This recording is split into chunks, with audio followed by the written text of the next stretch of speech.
Mount 5. 45. Jehovah is not like an impersonal power plant. His acts prove he is a personal and purposeful God.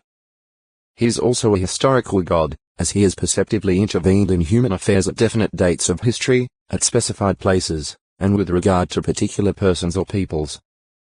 As the living and true God 1th 1. 9. Jos 3.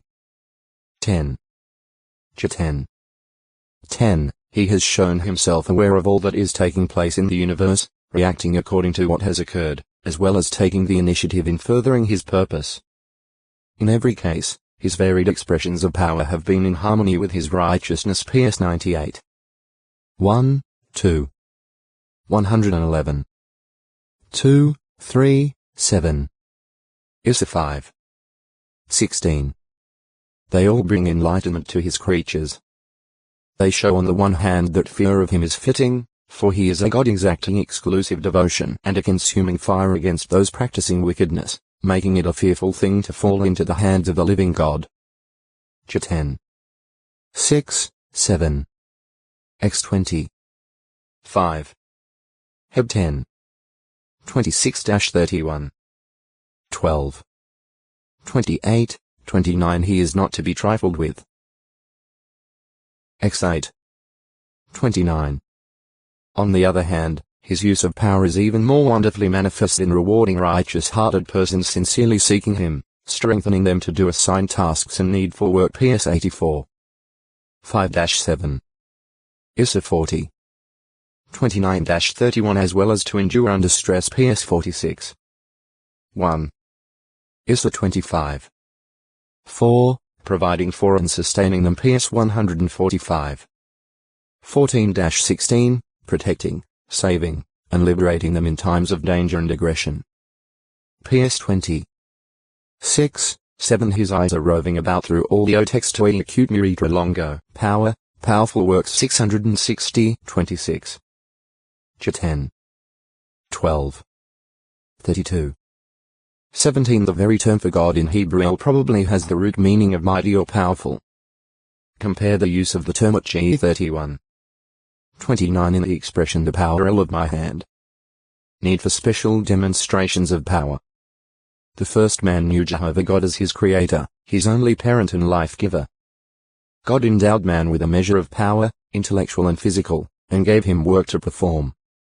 G 1. 26-28. 2. 15. Such exercise of power must harmonize with his creator's will and hence be governed by other qualities divinely granted, such as wisdom, justice, and love. The rebellion in Eden presented a challenge to God's sovereignty. Primarily a moral issue, it nevertheless has caused God to exercise his power in special ways.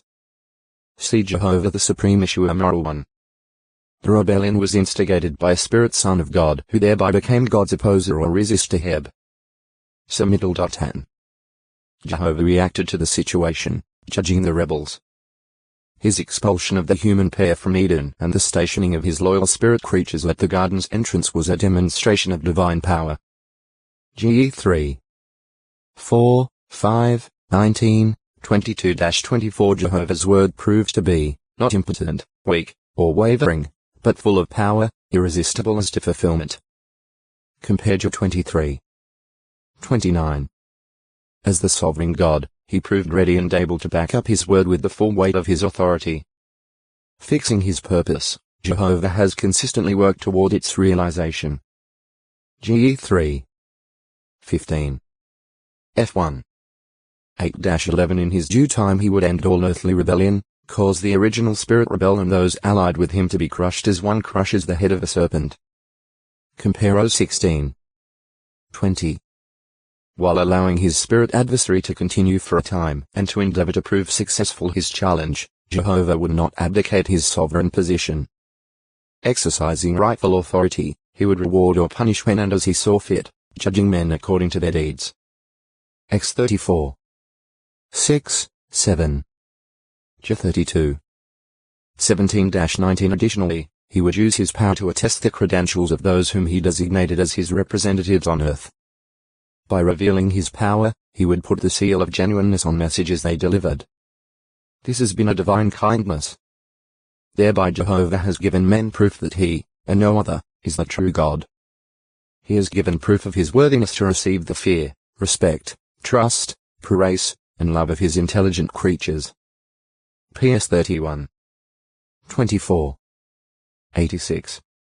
16, 17. Isra 41. 10-13 Over the centuries, Jehovah has repeatedly assured his servants that his power has not waned, his hand has not grown short, and his ear has not become too heavy to hear. U 11. 23. Isra 40. 28. 50. 2. 59. One more important, these expressions of power have magnified Jehovah's own name. His use of power exalts him, it does not debase him, does not sully his reputation. Rather, by it he makes a beautiful name for himself. Job 36. 22, 23. 37. 23, 24. Isra 63. 12-14. Prior to and at the global flood. In the pre-flood period, men had ample evidence of God's power. They knew the way back into Eden was impassable, blocked by powerful spirit creatures. God showed he was alive to what was going on, approving Abel's sacrifice, expressing judgment upon his murderous brother Cain, yet warning men against executing Cain. GE 3. 24. 4. 2-15. Some 1,400 years later, the earth became filled with wickedness and violence. GE 6. 1-5, 11, 12 God expressed displeasure at this situation. After sounding a warning through his servant Noah, he forcefully demonstrated by means of the global flood that he would not allow wicked men to ruin the earth. He did not use his power to force them to worship him but, through Noah's work as a preacher of righteousness, gave them opportunity to change. At the same time he showed his ability to liberate righteous-hearted persons from evil circumstances. 2 Pe 2. 4, 5, 9 Even as his judgment came upon the wicked O textoi acute muritra longo, powerful works 661 peoples to disperse throughout the globe. GE 11. 5-9. Nature gods contrasted with the true God. Ancient documents from Babylon and from points of mankind's migration show that the worship of nature gods such as the Babylonian sun god Shamash and the Canaanite fertility god Baal became very prominent in those early times. The nature gods were associated in men's minds with periodic or cyclic manifestations of power, such as the daily beaming forth of the sun's rays, the seasonal results of solstices and equinoxes producing summer and winter, spring and fall, the winds and storms, the falling of rain and its effect on Earth's fertility in seed time and harvest, and similar evidences of power. These forces are impersonal. So men had to fill in the blank, providing personality for their gods by their own imagination. The personalities they conjured up for their gods were generally capricious. They lacked any definite purpose, were morally debased, and were unworthy of worship and service. Yet the visible heavens and earth give clear proof of a superior source of power that produced all these forces in an interrelated, coordinated arrangement, one giving undeniable evidence of intelligent purpose.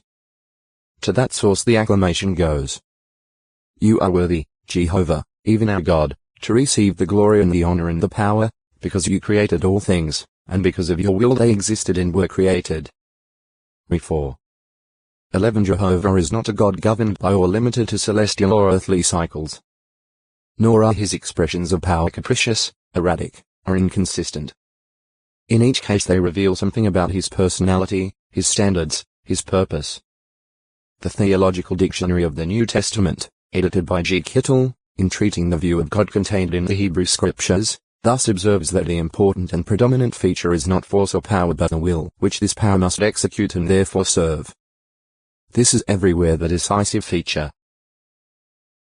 Translated and edited by G. Bromley, 1971, Volume 2, p. 291. The worship of such nature gods by the Israelites was apostasy, a suppression of truth in favor of a lie, an unreasoning course of worshipping the creation rather than the one who created it. This is what the Apostle states at Romans 1. 18-25. Though invisible, Jehovah God had made his qualities manifest among men, for as Paul says, These are clearly seen from the world's creation onward, because they are perceived by the things made, even his eternal power and godship, so that they are inexcusable. God's control of natural forces distinctive. To prove himself the true God, Jehovah might reasonably be expected to demonstrate his control over the created forces, doing so in a way that would be distinctly connected with his name. PS 135. 5. 6. Since the sun, moon, planets, and stars follow their regular courses, since the earthly atmospheric conditions producing wind, rain, and other effects obey the laws governing them, since locusts swarm and birds migrate, then these and many other normal functions would not suffice to sanctify God's name in the face of opposition and false worship. Nevertheless, Jehovah God could cause the natural creation and elements to testify to his godship by using them to fulfill specific purposes beyond their ordinary function, often at a specifically designated time. Even when the events, such as a drought, a rainstorm, or a similar weather condition, were not unique in themselves, their coming in fulfillment of Jehovah's prophecy made them distinctive. Compare 1 Kai 17. 1. 18. 1, 2, 41-45.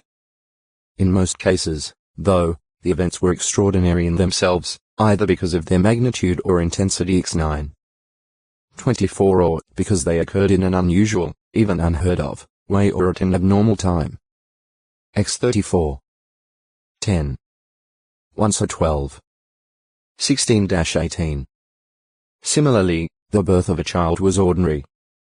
But the birth of a child to Otextoi acute miritra longo, powerful works 662 and his daughters, doing so out of consideration for Abraham, his friend. G 18.